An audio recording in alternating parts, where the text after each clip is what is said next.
Hello everyone, this is Dark Journalist with part 2 of my special interview with mystic and esoteric researcher and the creator of the Mars Mysteries series, Gigi Young. Tonight, Gigi will go even deeper on the development of AI intrusions into consciousness, a process started in Atlantis, and DNA interference with biometrics and genetic inversions to prepare humanity for the virtual reality realm, the 8th sphere. She also looks at the role that true and false UFO disclosure plays in the narrative. Please join us now.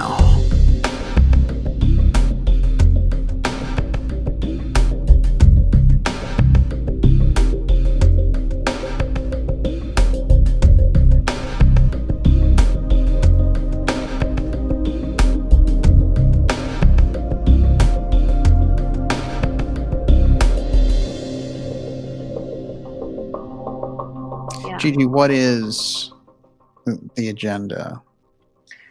The agenda, I think, is multifaceted.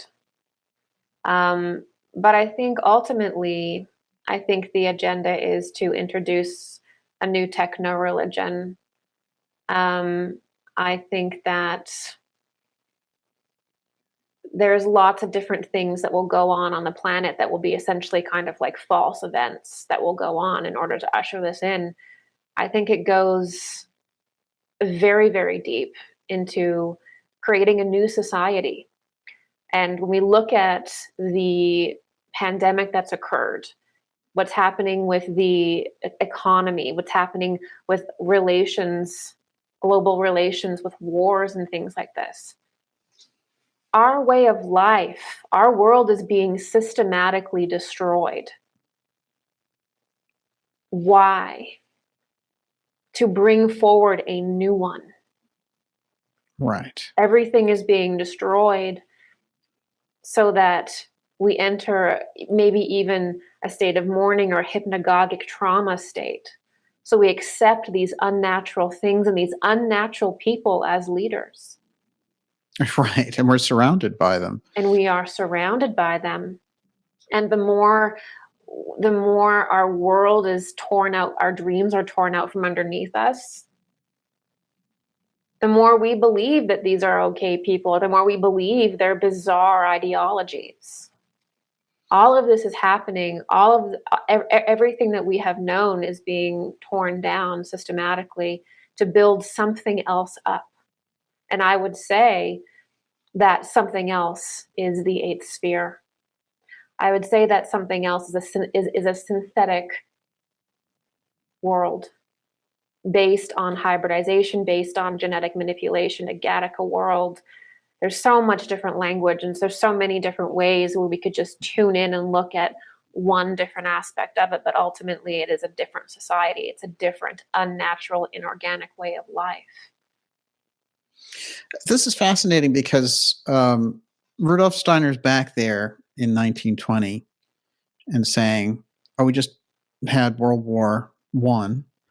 And you know what? I have all this secret stuff I've been keeping for students around Ahriman and everything else. I'm going to let all that out, and the lectures and all the rest of it, because, apparently on this, he was feeling, the mystery schools failed because we didn't get the message out fully in that period to prevent World War I.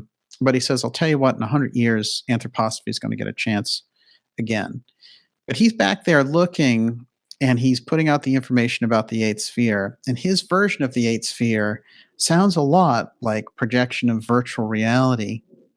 And the mind and the individual get trapped in that virtual reality, and they become an inhabitant of the 8th sphere through that without ever realizing this is even taking place, because they're getting so glamorized in the process. So, in a way, the Steiner work comes out as a corrective and says, well, no, there's this 8th sphere thing. So when you go into that virtual reality, understand, this thing is sucking you, drawing you in. So there's a battle there, which is lay the entrainment on you, lay the brainwashing on you, suck you into this thing, cosmologically speaking. And then there's something that's happening, even with the conversation we're having, bringing this, and the people who are listening it, they're starting to say, oh, the 8th sphere, Ahriman, it's a counter agent it's a counteractive to that thing that's taking place. Absolutely. He was, I think, the prophet of our time. Interesting. Yes. Yeah, he is. He is. His work on pointing out that the opposition force in the world will be one of a synthetic, artificial nature is huge. No other mystic has done it in that way. And it is timely because it's exactly what we're dealing with. To personify it into Ahriman was also very brilliant, because these forces that are impulses always personify in the cosmos. So there's a huge lesson in why Ahriman even exists and things. Very deep and profound mystery teaching that I think colored his work, because we also see Steiner not only teaching that important lesson, but we also see him coming up with biodynamic gardening, which is the total opposite of GMO. A totally Right. different Yeah. mindset. I mean, this is about, let's harmonize with our planet. Let's see how we can use the magic of the earth. How can this plant work with this plant? How can we get the most out of it? Working with nature, with each other. Mhm. And then you have this other group, which is really kind of a Belial force that's like, no, I'm just going to crack the genetic code and do what I want. It's Right. a completely different energy. You also see him coming up with a way of schooling, which he never got to complete, which is the Waldorf schools. Oh, yeah. Schools, temple dances. I think when you look at what he was seeing in his life about where humanity was going, the other facet of his work was trying to create the basis of maybe something that could survive. Yes. You go, well, World War II Yeah. lay off in the distance, the radical, militarization of Germany, all these things were right on the cusp there. And he's building a movement that can survive through that, but get to the 21st century where all the challenges are the artifice aspect. Yes. Threefold social order as well. Yes, It's right. a capsule. Yeah. So, It is. And it speaks so often to this period. It's eerie, I think, with a lot of his work. Yeah. I mean, yeah, even his very famous inoculation quote. I have to be honest, not one psychic predicted COVID-19. That's true. Not no, I don't know of one, including myself. So, I mean, it's been a huge. The changes have been huge. So that Yeah. just shows, it's not easy to view these things. So We're in unknown territory.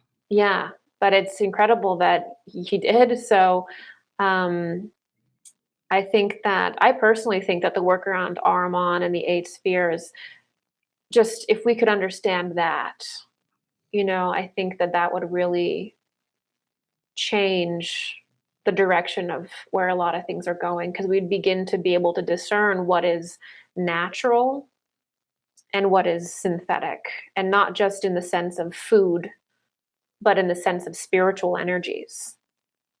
Like what is balance, what is imbalance? Because what's going on now is there is not a whole lot of discernment between those two things. There's no question. And it seems like the rise in the harmonic activity, that's up.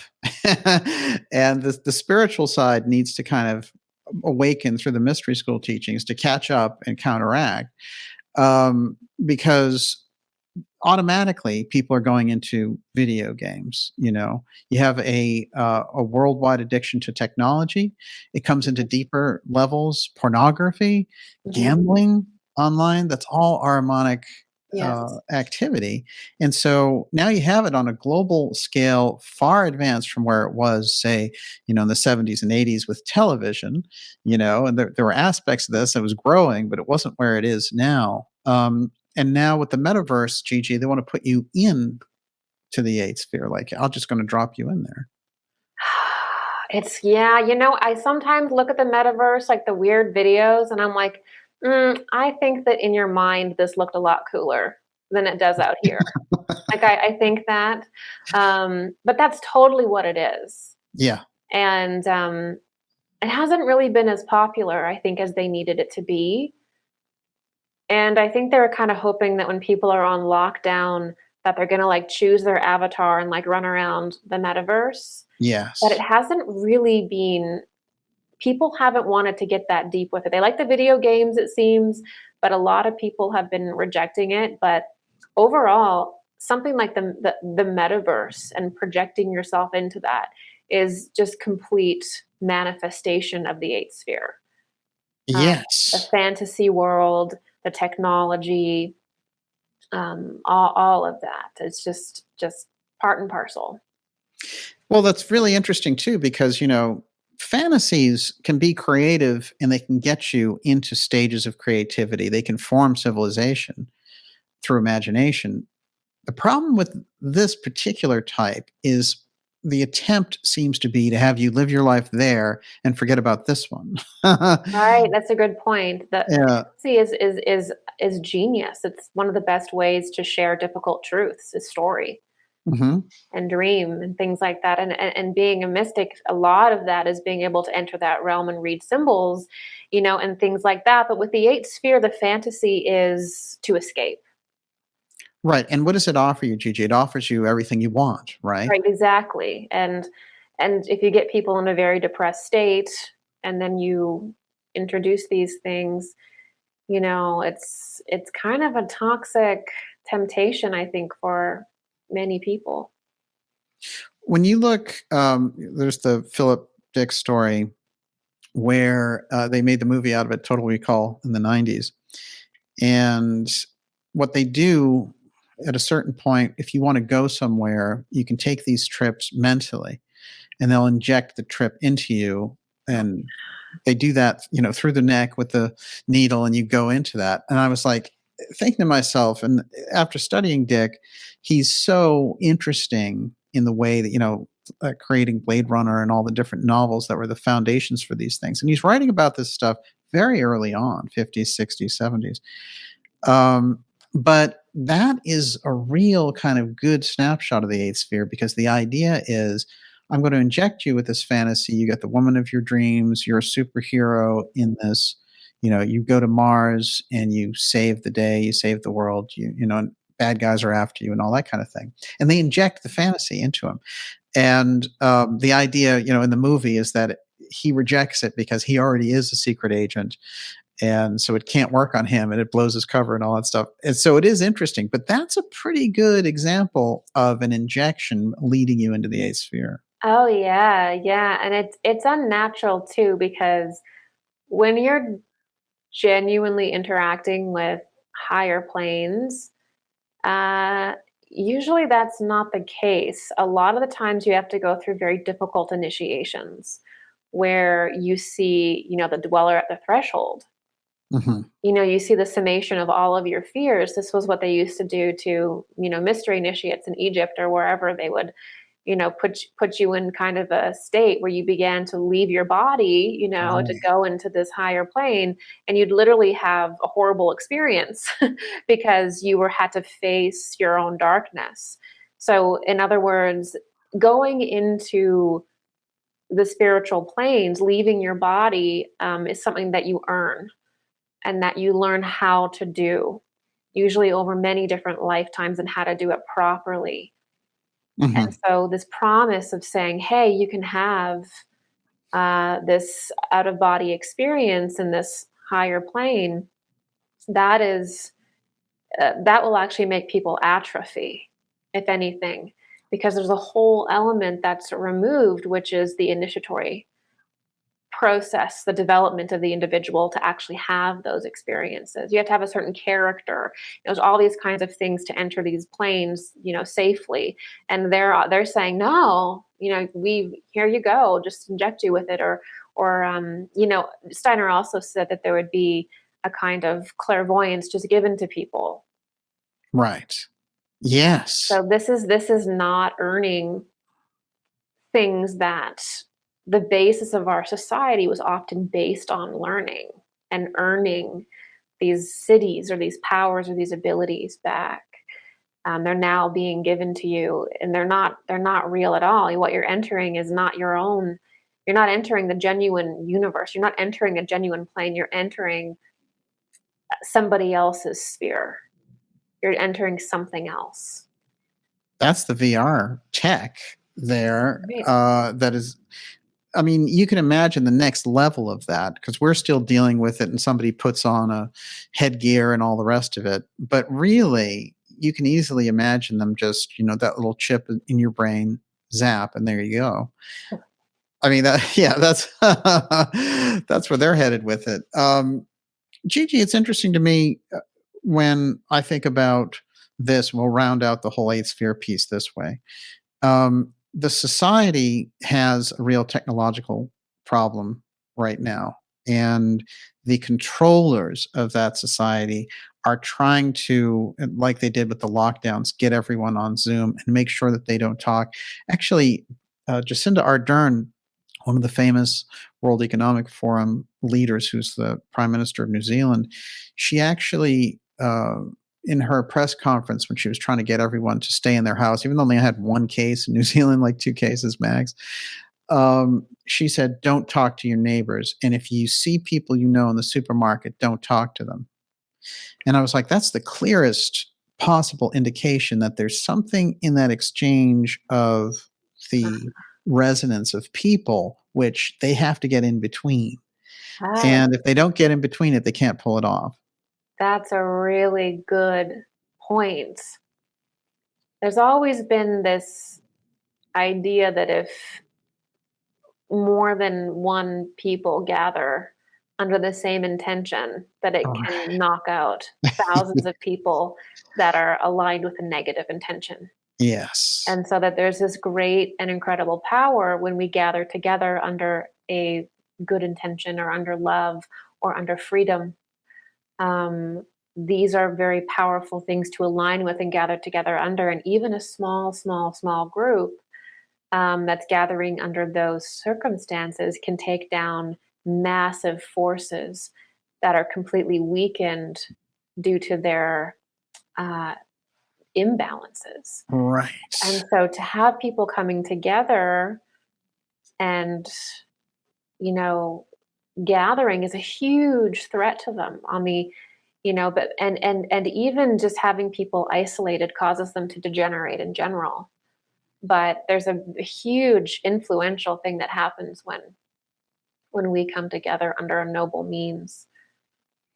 Well, if we think that a lot of the mystery school activity, the Rata and the Temple of Beauty and this whole thing that set out in 10,500 BC for the Great Pyramid, that whole work to get humanity onto a new level, the thing that was left hanging out there were the Atlantean things, which was them messing with the genetic code of humanity and making these hybrids of different versions. I call them Atlantean cyborgs because I think it's, it's probably the best description. There's definitely some indication that they were mixing animals with humans as well.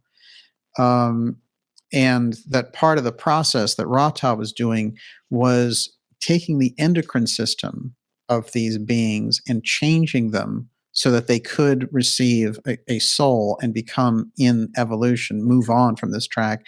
And this is something that you've mentioned before, which is some of these things, some of these misdirected beings, some of the eighth sphere offshoots, the rejects, as it were, they could be redeemed in the system of thing if that system was normalized. So as an outline, right now there's an artificial thing that takes place when people get sucked into that harmonic realm, and there's a series of regressive beings that are involved with that. But the idea is, in a normal evolutionary trend, that group also could become part of that natural spiritual evolution.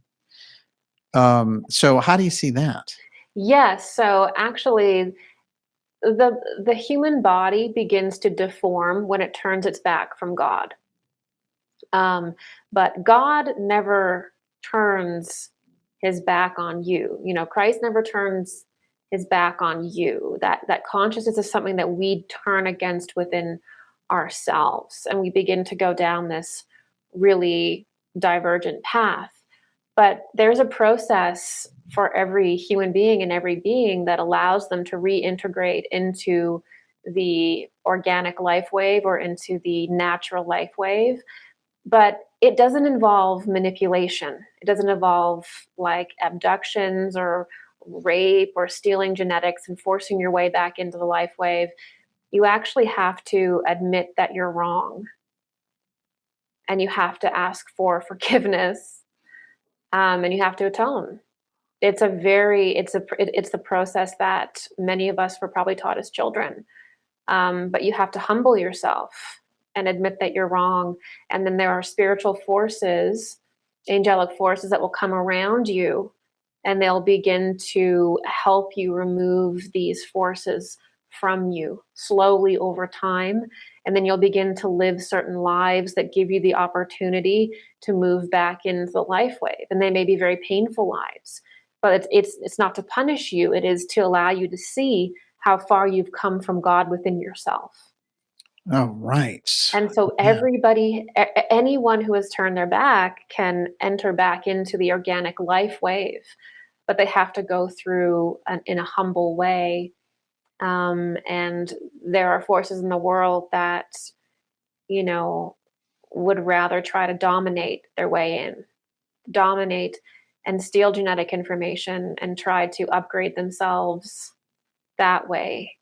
And this is just going deeper and deeper and deeper into delusion and illusion. But yes, there's a way back in for every being. Do you think then, would you call this, that's fascinating, would you call this a crisis point in that spiritual development of humanity then?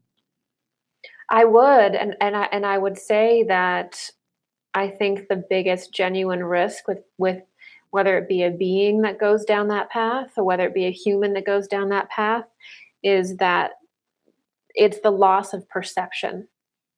So the human mind can become so degraded through the materialist impulse that it can no longer sense its own spirit or your own spirit It's cut off. properly.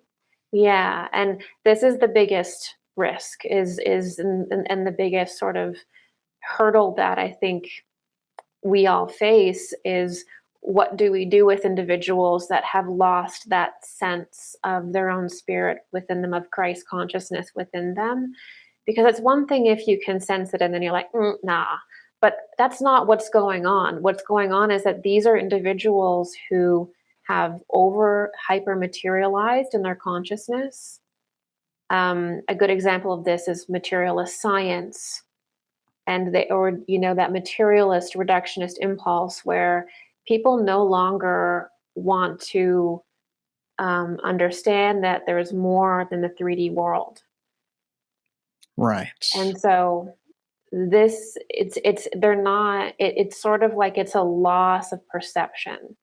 And this is very scary because there's also been talk in the biomedical community about how to take that perception away from people by altering the body in certain ways or by altering the brain in certain ways. Oh, yeah. And the problem is too, is if you alter your form too much, like by putting a genetic program in there, you end up getting a competing system in your own system. And that can make it harder and harder and harder to sense the organic nature around you. It can be harder and harder to sense your inner Christ essence because there's now a competing program running in you that's inorganic and synthetic, that's competing with your own natural rhythm in a very subtle way, but that turns into your mind and your energy and all of that. So that loss of perception, I think, is something that I think as healers and things like that, I think we need to work on how do we begin to get that back into people that are suffering that don't have that. So That's really interesting actually, because the Pentagon had a whole program which was based on the idea that they could actually change the molecules in the brains of extremist Muslims in the Middle East for countries that they were working with, because they were like, they're too extremist. They're never going to accept the thing that we have. And so they were studying scientifically how to alter their spiritual center, their religious devotion center in the brain, where they were figuring it out. That's exactly what it sounds It's like. like, well, actually, I'm pretty sure that the reason why they're so violent is hatred.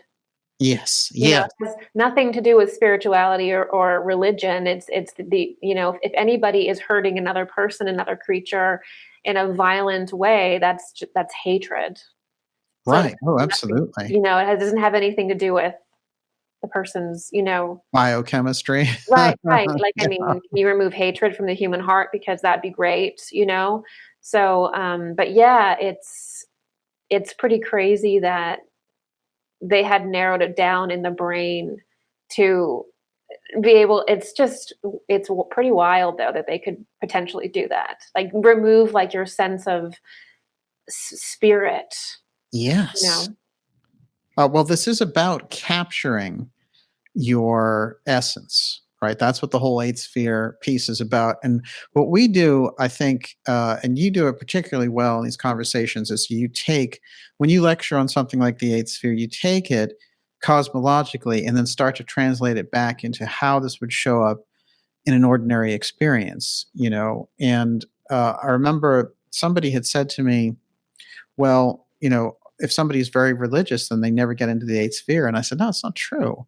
Because the idea is I can have you thinking about religion in a certain way where you're using the same kind of hypnotic, brainwashed version of religion. And that's Ahrimanic thinking, but it's around a spiritual subject. So Yeah. it's the way you thread the needle in there, I think it has to be interesting, which is you have to see what mechanisms are Ahrimanic by their nature. Yes. And the whole thing with Armand too is like on the esoteric side, people understand Lucifer and Luciferianism and hedonism and all this kind of stuff, but Ahriman is not really discussed really at all, especially in the way that Steiner does. So he really is kind of catching us off guard. So Yes. it's so important to have these conversations and say, okay, so just pure intellectualism without heart, that's harmonic. And technology can be used very harmonically. It's very important to have these conversations where we're delineating it out so that we can pick out what is real, and because it is a misconception. People think that, any kind of spirituality is good spirituality. Well, Right. Lucifer and Armon enter into spirituality like it's nothing. Yes. Lucifer is on the side of using spirituality just to create freedom, excessive freedom, and chaos in your system, and fantasy and dreams that have nothing to do with reality, escapism. But then Ahriman can also enter spirituality in the same way, but Ahriman does it through dogmatic religion. And when esoterica has been reduced over years and years and years and reduced to a set of meaningless things where that no longer represent its true impulse. So dogmatism is absolutely harmonic. People can be participating in religions in a dogmatic way, not understanding the esoteric reality of their religion, or not understanding their energy body at all and the higher worlds at all. They could even be shunning them at some point. It can get so twisted, that it's like, so that is harmonic, right? So Right. Oh, absolutely. I mean, Cortez just asked the Aztecs, right? When Cortez showed up and he's like, I'm religious and holy, and then he slaughters the whole culture. I mean, exactly, exactly. it has to go deeper than that. Gigi, absolutely fascinating. I wanted to ask you, since we mentioned the things and ancient technology, I like to go back to an Edgar Casey reading where they're asking him, can you describe what kind of technology the Atlanteans had? And he did a number of these when we get a real good estimation that they were very advanced technologically. At one point, he says they could travel anywhere in the universe. But he also talks about the craft that could sail through mountains, so dematerialize and rematerialize. And so that's all fascinating and also quite advanced. But one of the things that he said when they said, can you describe the ships that the Atlanteans used? And he was like, well, they're exactly like what Ezekiel described, but that was a much later date. So we know Ezekiel's description of the wheels, the eyes, the throne, the beings with the cloven hooves, and everything else. And here's Casey saying somebody in 3000 BC is operating that Atlantean technology. Are you feeling that the crossover with these beings, the kind of mutant things, that they were the ones who had it? I think so. I don't see any. I mean, if we look at how Atlantis ended, whether you look at the various different accounts that were written, or even people's just memories of it, we know that they had the kind of technology to potentially get off planet or hide out in some kind of strange way, maybe within the planet or whatever. And so if they've created these things, these cyborgs, which kind of sound quite a lot like the Greys in some ways as well, which probably, which is, if they've created these things, then why do we think that they would have disappeared with the flood automatically? You know, what if some of these things have survived, some of these chimeras that they've created, some of these automatons? And I just think that we definitely shouldn't rule that out, because it would be a great way to come to people and say, here, these are aliens from another star system. We're your gods, or here's a new origin story. And, you know, with AI technology, you can communicate with psychics and think they're channeling things. Like, they have the technology to do, the technology exists to create false spiritual experiences. And it's very possible that we have a hangover from Atlantis, you know, and I think that there's hangovers in a lot of different ways, in the sense that I think even the same people are reincarnating now, and and connect and sort of retapping into Belial. I think there's a new Belial, basically. Yes. Nouveau Belial. No, Wait, there's Neo Belial. There's a Neo Belial. Tell me about the new Belial. New Belial is Belial 2.0. Belial 2.0. Let me tell you about Belial 2.0. Belial 2.0 is everything that happened in Atlantis now. In our situation, it's all rehappening. Everything is cyclical. And I think that there were a lot more remnants of Atlantis than we think. I think some things have been hoarded away by secret groups, good and bad. But I also think that there were beings and things that were from Atlantis as well. And if not that, the custom of creating them, and a religious rite around them. And the other thing that I saw when I looked into Atlantis was a very strange and bizarre kind of magic, a kind of black magic, which was the magic of DNA. Right. And what I saw was that it was realized by darker groups that if you merged DNA together, that it would give you information. And not only would it give you information, it would open certain portals around the earth. And so it was actually by creating like a chimera, it was a way of communicating with certain parts of the cosmos that these animals represented, or certain time periods. It was a weird kind of magic. And so I think that there's also a lot of strange magic connected to genetic modification and hybridization as well. And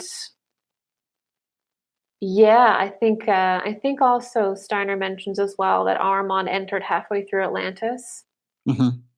And so that would make sense for the building of these automatons and this technology, because that impulse is developing. It's been developing since that time. So we're going to see it.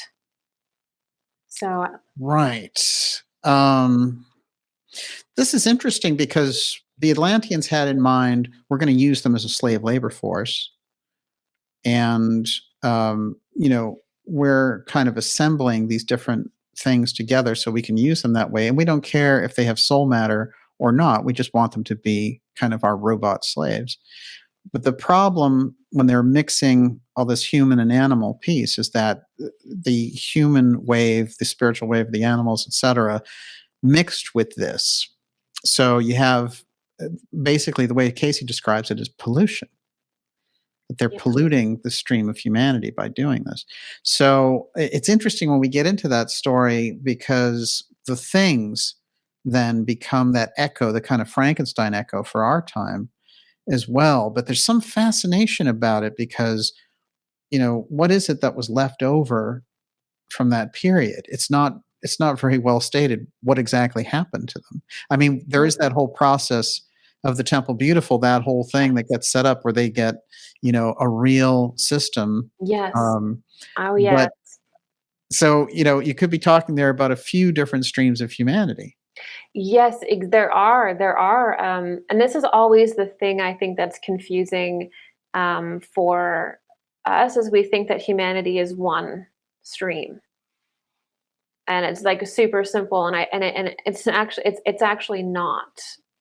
Not even talking about like races or anything, but just sort of more like higher soul essences, more so, kind of impulses and things like that. And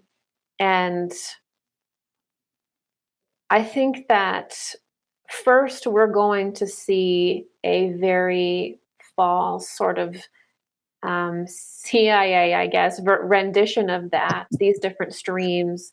And then once we hear that version, I think we'll begin to get sort of we'll begin to get into the real stuff, the real version of it.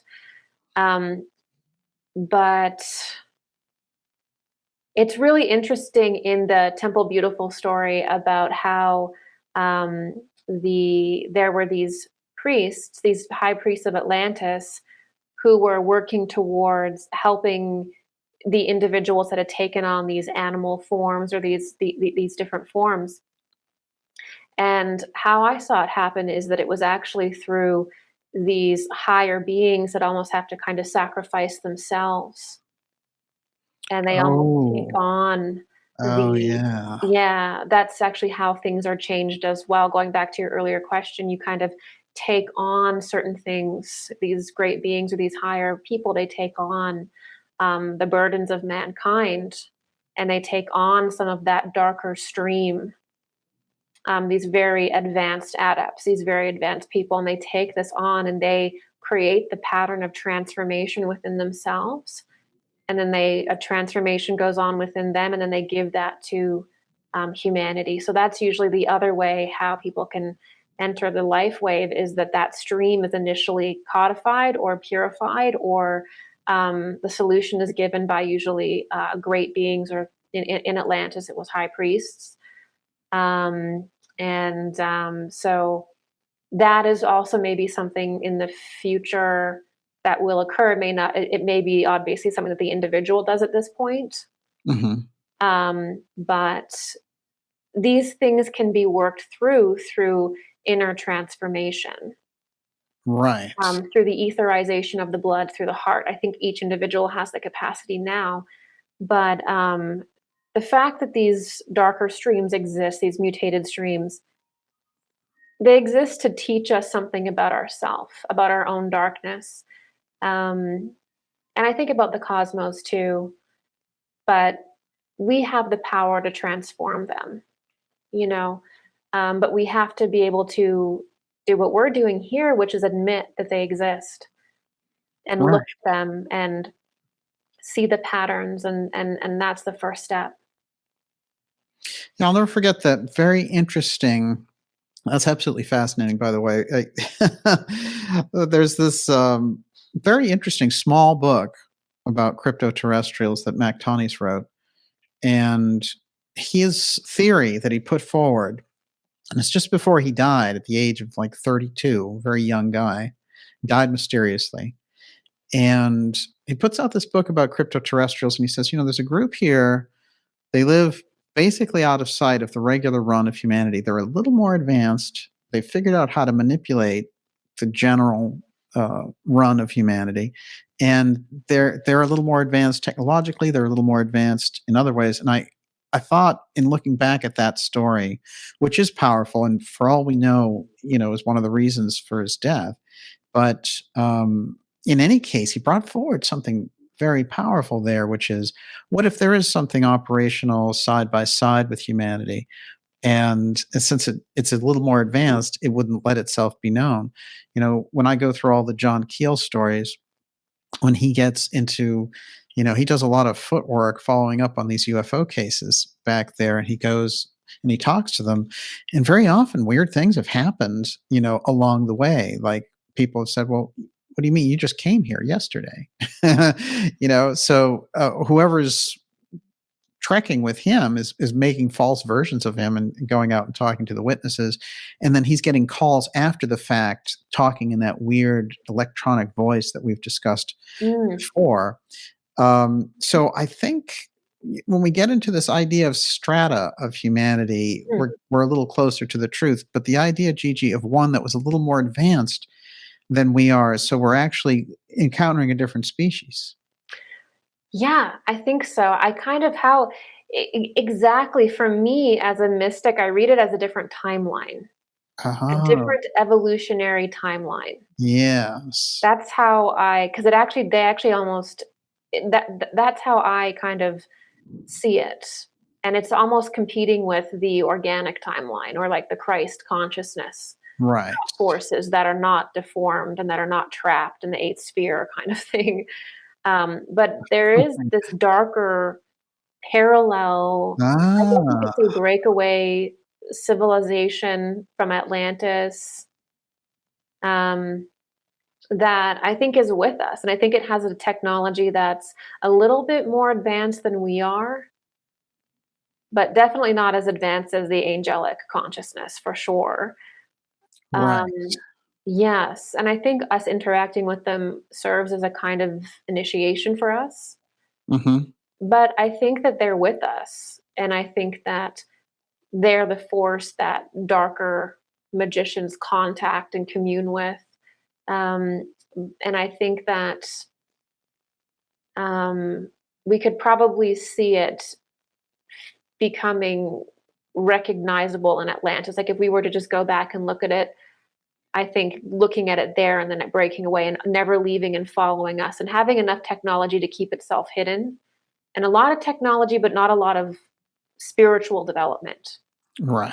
Like massive technology, but not a lot of heart or emotion or spiritual development. Very cold. I think wanting to harvest humanity's energy, wanting to live off of humanity, probably wanting to live openly on the earth even, or merge with the earth in a way more openly. I think that's probably a goal. All these kinds of things. It's a very interesting conversation. Oh my God, yeah. Well, what's fascinating is it reminds me of Native American lore, because there's a whole sort of compendium of these Native American cultures.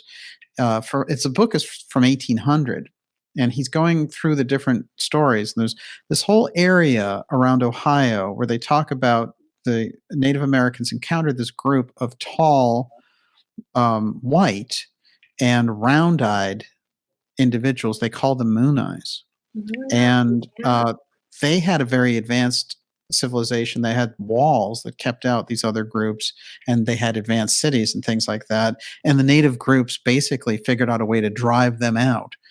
But when I think about these groups that are left over from Atlantis, I think there are stories that support that thesis.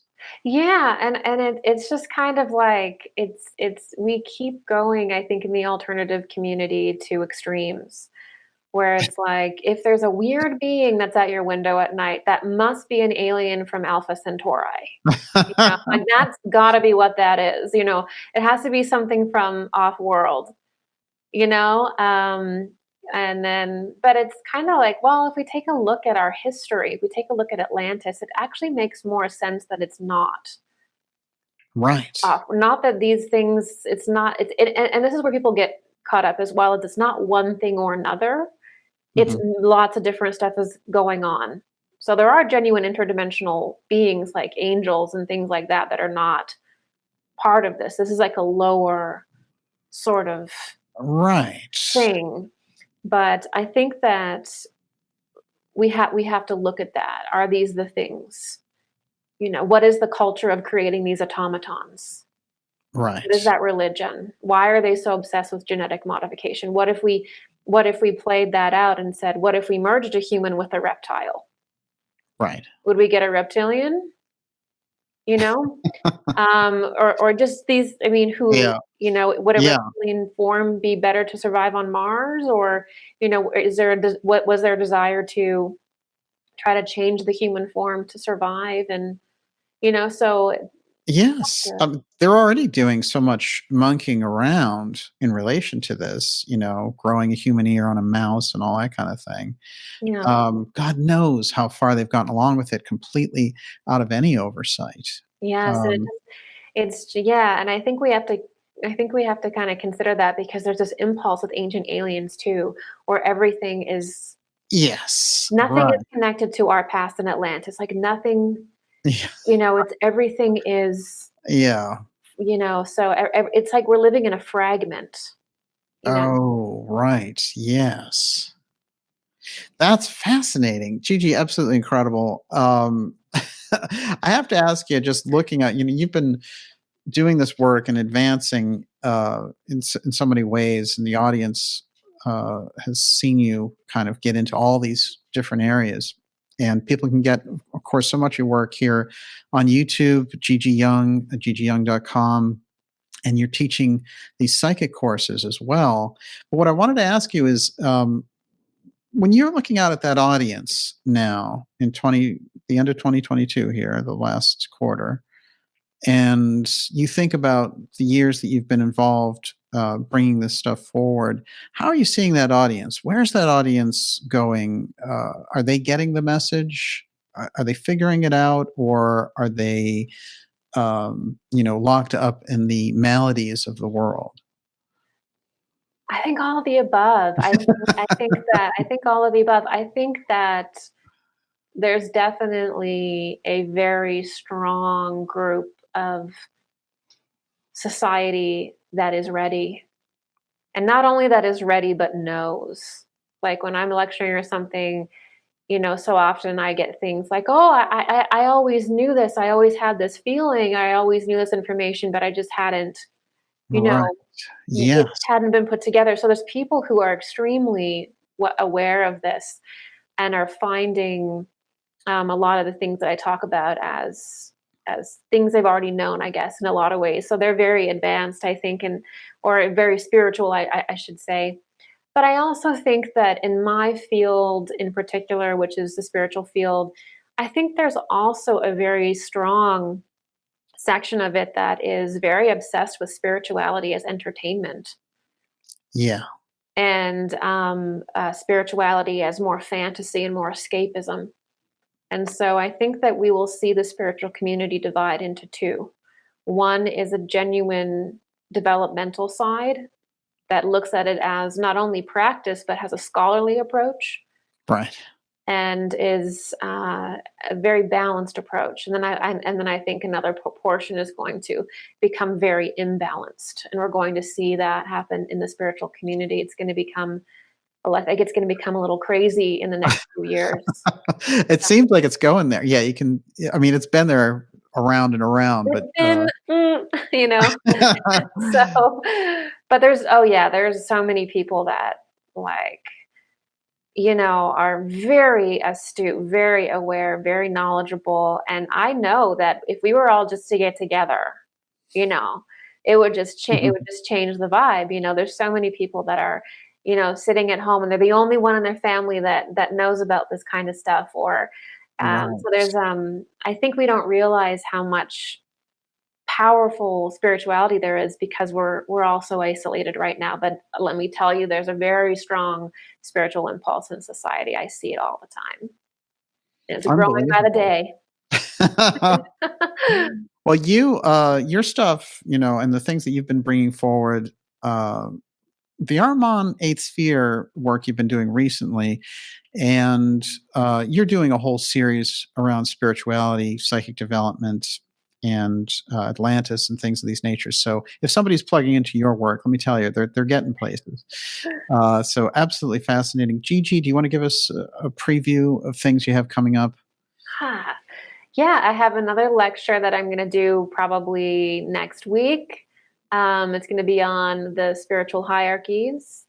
I'll probably get a little bit more into Atlantis in the future as well, and some of the dynamics coming out of Atlantis, and trying to bring Atlantis back into the forefront as a continuation of our culture, and not something that we should leave behind, but we should be factoring in. You've inspired me to bring it forward in our conversation today. And I have another season of Mars Mysteries that's Excellent. coming forward as well. Those are incredible. I mean, that takes a lot of skill too, because the lectures are so fascinating anyway, and you get into so many different areas. The Mars Mysteries piece, that has so much actual like graphic development and video development that you do with it, that's going into a very interesting place. You must go into kind of an interesting state of mind when you're doing those. Yeah, I like that. I like the experience. I like the experience pieces. Yeah, the immersion stuff. There's nothing like those. They're very interesting. Oh, thank you. Yeah, I have a whole we're going to go even deeper into the themes in the next season. So I'm looking very forward to getting it out there. And yeah. Well, I always tell people you're a huge contributor to everything we do for the X series. We really appreciate it. Gigi, off the charts. And if people want to find your work, it's gigiyoung.com or just Gigi Young on YouTube. I'm there. Highly recommended. It's great to see you, Gigi. Thank you for having me. All right, we'll talk soon. Yeah.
So weird. That's weird. It is. It's like, there's a whole thing, of course, with comedians too. They're inserting the whole comedian as spokesperson, and they do it on both sides, but I find that kind of weird too. I mean, comedians would always do social commentary, but they're at the center of everything right now, and they have Colbert as like an arm of the DNC. It's almost a way of like, that to me feels like the trickster. Yes. The jester, where it's a way of talking about really serious things without taking responsibility for it. And again, it's like the public is not getting a serious conversation about it. They're always getting a conversation that can be dismissed. Right. Or put aside and said, well, this was just a joke. Well, I don't think humanity needs any more jokes about these topics. And I think it's just the court gesture and the trickster. And I think Elon Musk is actually very guilty of this for someone that has the kind of wealth and power that he has, where he'll be out there boring holes in the earth and putting satellites in the sky and, doing all this, AI stuff. And then also he'll make really juvenile frat boy comments as well at the same time. And I think it's kind of a way of saying, don't take me seriously. Don't take what I'm doing seriously. Absolutely. So I think that's a huge way in how this group actually operates, is by taking on very serious topics, and then kind of creating manipulations through humor and really bastardizing the topics by making jokes of them after the fact, or just the behavior of the people in general is making the topic look really silly.